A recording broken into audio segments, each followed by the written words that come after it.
Arrest ചെയ്തേക്കാം, കൊന്നേക്കാം, പക്ഷേ പോയേ തീരൂ. ഡിസംബറോടെ ബംഗ്ലാദേശിലേക്ക് മടങ്ങുമെന്ന് ഷെയ്ഖ് ഹസീന. ഈ വർഷം ഡിസംബറോടെ ബംഗ്ലാദേശിലേക്ക് മടങ്ങുമെന്ന് വ്യക്തമാക്കിയിരിക്കുകയാണ് ബംഗ്ലാദേശ് മുൻ പ്രധാനമന്ത്രി ഷെയ്ഖ് ഹസീന. അറസ്റ്റ് ചെയ്യപ്പെടുകയോ കൊല്ലപ്പെടുകയോ ചെയ്തേക്കാമെങ്കിലും ബംഗ്ലാദേശിലേക്ക് മടങ്ങേണ്ടതുണ്ടെന്ന് ഷെയ്ഖ് ഹസീന അന്താരാഷ്ട്ര വാർത്താ ഏജൻസിയായ റോയിട്ടേഴ്സിനോട് വ്യക്തമാക്കി. മരണം സംഭവിക്കുകയാണെങ്കിൽ തന്റെ ജന്മനാട്ടിൽ തന്നെ ആകണമെന്ന് ആഗ്രഹമുണ്ടെന്നും ഷെയ്ഖ് ഹസീന പറഞ്ഞു. ബംഗ്ലാദേശിൽ തിരിച്ചെത്തിയ ശേഷം കോടതി മുൻപാകെ കീഴടങ്ങാനുള്ള ആഗ്രഹവും ഷെയ്ഖ് ഹസീന പങ്കുവച്ചിട്ടുണ്ട്.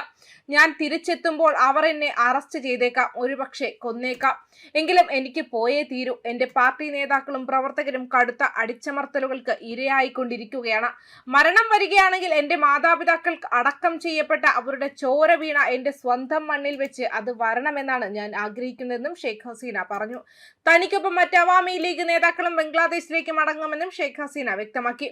അതേസമയം ബംഗ്ലാദേശിലേക്കുള്ള മടക്കം സംബന്ധിച്ച് ഭരണകൂടവുമായി ബന്ധപ്പെട്ടിട്ടില്ലെന്നാണ് ഷെയ്ഖ് ഹസീനയുടെ പ്രതികരണം. ബംഗ്ലാദേശിൽ 2024 ഓഗസ്റ്റിൽ വിദ്യാർത്ഥികളുടെ നേതൃത്വത്തിൽ നടന്ന സർക്കാർ വിരുദ്ധ പ്രക്ഷോഭത്തിന് പിന്നാലെയാണ് ഷെയ്ഖ് ഹസീന നേതൃത്വം നൽകിയ അവാമി ലീഗ് ഭരണകൂടം താഴെ വീണത്. ഇതിന് പിന്നാലെ 78-കാരിയായ ഹസീന ഇന്ത്യയിൽ അഭയം തേടുകയായിരുന്നു. സർക്കാർ വിരുദ്ധ പ്രക്ഷോഭം അടിച്ചമർത്തിയെന്ന കേസിൽ ബംഗ്ലാദേശിലെ ഇന്റർനാഷണൽ ക്രൈംസ് ട്രൈബ്യൂണൽ ഹസീനയ്ക്ക് വധശിക്ഷ വിധിച്ചിരുന്നു. പ്രക്ഷോഭകരെ അടിച്ചമർത്താൻ ഉത്തരവിട്ടതിലോ അല്ലെങ്കിൽ സാഹചര്യം തടയുന്നതിൽ പരാജയപ്പെട്ടതിലോ ഹസീന ഉത്തരവാദിയാണെന്ന് ചൂണ്ടിക്കാട്ടിയായിരുന്നു ട്രൈബ്യൂണലിന്റെ വിധി. ഷെയ്ഖ് ഹസീനയ്ക്ക് പുറമെ മുൻ ആഭ്യന്തരമന്ത്രി അസദുസ്മാൻ ഖാൻ കമലിനും വധശിക്ഷ വിധിച്ചിരുന്നു. ഇരുവരുടെയും സ്വത്തുക്കൾ കണ്ടെത്താനും ട്രൈബ്യൂണൽ ഉത്തരവിട്ടിരുന്നു. ഷെയ്ഖ് ഹസീനയെ വിട്ടു നൽകണമെന്ന് ബംഗ്ലാദേശ് ഭരണകൂടം പലതവണ ഇന്ത്യയോട് ആവശ്യപ്പെട്ടിരുന്നു. അതേസമയം ഷെയ്ഖ് ഹസീന പുറത്തായതിനു ശേഷമുള്ള ആദ്യ പൊതു തെരഞ്ഞെടുപ്പ് നടന്ന ബംഗ്ലാദേശിൽ ബംഗ്ലാദേശ് നാഷണലിസ്റ്റ് പാർട്ടി BNP ആണ് അധികാരത്തിലേക്ക് എത്തിയത്.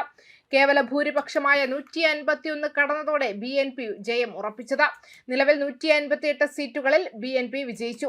ജമാഅത്തെ മുന്നണി നിലവിൽ 41 സീറ്റുകളിൽ വിജയിച്ചു. ബംഗ്ലാദേശിന്റെ മുൻ പ്രസിഡന്റ് സിയാവുർ റഹ്മാനെയും മുൻ പ്രധാനമന്ത്രി ഖാലിദ സിയയുടെയും മൂത്ത മകനാണ് താരിഖ് റഹ്മാൻ. നാഷണലിസ്റ്റ് പാർട്ടിയുടെ സ്ഥാപകനും രാജ്യത്തിന്റെ പ്രസിഡന്റുമായ പിതാവ് സിയാവുർ റഹ്മാൻ 1981 സ്വന്തം സൈന്യത്തിന്റെ വെടിയേറ്റ് മരിച്ചത്. അന്ന് താരിഖ് റഹ്മാൻ വെറും 16 വയസ്സായിരുന്നു. സിയാവുർ റഹ്മാന്റെ മരണശേഷമാണ് ഭാര്യ ഖാലിദ സിയ സജീവ രാഷ്ട്രീയത്തിലേക്ക് ഇറങ്ങിയത്. അമ്മയ്ക്കൊപ്പം എന്നും അധികാരത്തിന്റെ വഴികളിൽ കരുത്തനായി താരിഖ് റഹ്മാൻ ഉണ്ടായിരുന്നു. ഖാലിദ സിയ പ്രധാനമന്ത്രിയായ കാലത്ത് പാർട്ടിയിലെയും ഭരണത്തിലെയും ഏറ്റവും സ്വാധീനമുള്ള വ്യക്തിയായി താരിഖ് റഹ്മാൻ. ഷെയ്ഖ് ഹസീന അധികാരത്തിൽ വന്നതോടെ അഴിമതി കേസുകളിൽ താരിഖ് പ്രതിയായി. ചിലതിൽ ശിക്ഷിക്കപ്പെട്ടു. അങ്ങനെ മാതൃരാജ്യം വിട്ട് ഓടേണ്ടി വന്നു. 2008 മുതൽ ലണ്ടനിലിരുന്നാണ് പാർട്ടിയെ നയിച്ചത്. നീണ്ട 17 വർഷ പ്രവാസ ജീവിതം. 2024 ഷെയ്ഖ് ഹസീന അധികാരത്തിൽ നിന്നും പുറത്തായി രാജ്യം വിട്ടോടിയതോടെയാണ് താരിഖ് റഹ്മാനെതിരെയുള്ള ക്രിമിനൽ കേസുകൾ റദ്ദാക്കപ്പെട്ടത്. അങ്ങനെ കഴിഞ്ഞ ഡിസംബറിൽ ബംഗ്ലാദേശിൽ മടങ്ങിയെത്തി. ഖാലിദ സിയയുടെ മരണത്തോടെ ബംഗ്ലാദേശ് നാഷണലിസ്റ്റ് പാർട്ടിയുടെ ചെയർമാനായി താരിഖ് ചുമതലയേറ്റു. ഇന്ത്യയെ സംബന്ധിച്ചും ഏറെ നിർണായകമാണ് ബംഗ്ലാദേശിലെ ഈ തെരഞ്ഞെടുപ്പ്. BNP നേതാവ് താരിഖ് റഹ്മാനെ പ്രധാനമന്ത്രി ടെലിഫോണിൽ വിളിച്ചേക്കുമെന്നായിരുന്നു റിപ്പോർട്ടുകൾ വന്നത്. തീവ്ര ഇന്ത്യ വിരുദ്ധരുടെ പരാജയം നല്ല സൂചനയെന്ന് ഇന്ത്യ കരുതുന്നു. അവാമി ലീഗിന്റെ നിരോധനം നീക്കണമെന്ന നയത്തിൽ ഇന്ത്യ ഉറച്ചു നിൽക്കുമെന്ന വിവരങ്ങളായിരുന്നു പുറത്തു വന്നിരുന്നത്. ന്യൂസ് ഡെസ്ക് കർമ്മ ന്യൂസ്.